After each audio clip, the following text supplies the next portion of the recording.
Eu vou começar com uma pergunta meio incômoda. Você consegue ficar 5 minutos sem pegar o celular?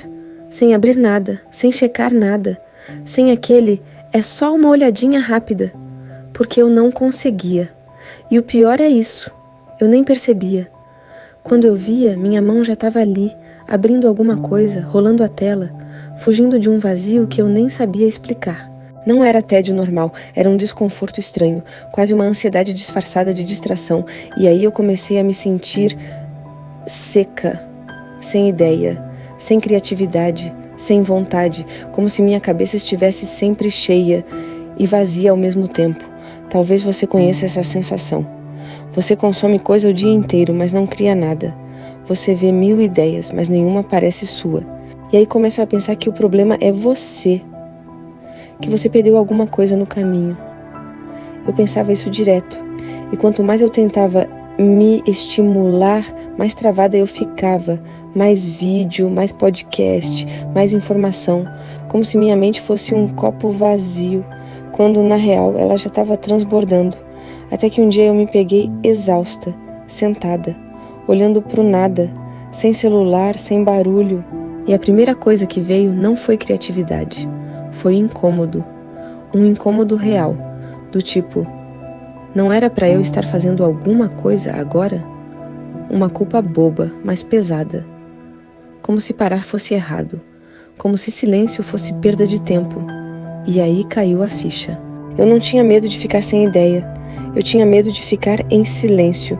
A gente aprendeu que tédio é inimigo. Que tédio é coisa de gente improdutiva. Que se você não está fazendo nada, você está atrasado na vida. Só que ninguém fala do preço disso. Ninguém fala que fugir do tédio o tempo todo também mata alguma coisa dentro da gente. Quando eu fui atrás de entender isso melhor, descobri algo que fez sentido demais. Existe uma parte do nosso cérebro que simplesmente não funciona quando a gente está ocupado o tempo todo. Ela só liga quando a gente para, quando não tem estímulo gritando. É como se a criatividade fosse tímida. Ela não aparece no barulho, ela aparece no espaço. E isso não é papo de gente alternativa, não. Práticas antigas já sabiam disso. Silêncio, contemplação, meditação. Não era moda, era necessidade. E não é coincidência que tanta ideia boa nasceu no ócio. Não no esforço forçado, mas na pausa.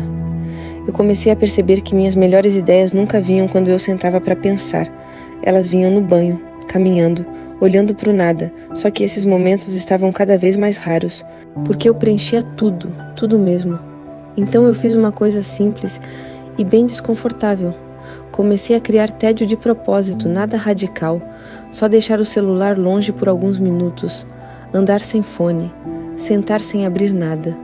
No começo é ruim, a cabeça fica inquieta, você quer fugir, você pensa besteira, você se sente improdutivo, mas se você aguenta, algo muda. Eu comecei a ouvir meus próprios pensamentos de novo, e não eram todos bonitos não, alguns eram confusos, outros cansados, mas no meio disso surgiam ideias, não ideias perfeitas, ideias vivas. Eu até comecei a anotar, não num diário fofo, num papel qualquer, pensamentos soltos, frases tortas, perguntas sem resposta. E aí eu entendi uma coisa importante, o tédio não é um buraco, ele é espaço. E espaço é raro hoje, espaço para errar, para pensar, para criar algo que não veio pronto de fora. Talvez você não esteja sem criatividade, talvez você só esteja cheio demais, cheio de barulho, cheio de estímulo, cheio de comparação. Num mundo que nunca para, escolher parar é quase um ato de coragem, e talvez seja exatamente isso que esteja faltando. Se você chegou até aqui e sentiu esse incômodo, talvez esse vídeo não seja só sobre criatividade, talvez seja sobre se permitir ficar entediado, para finalmente ouvir o que está aí dentro. Aqui não tem fórmula mágica, só reflexão, identificação, e um convite para simplificar, respirar e seguir. Você não está só, e não é tarde. Se esse conteúdo fez sentido, se inscreve no canal, curte e compartilha com alguém que também anda se afogando em opções.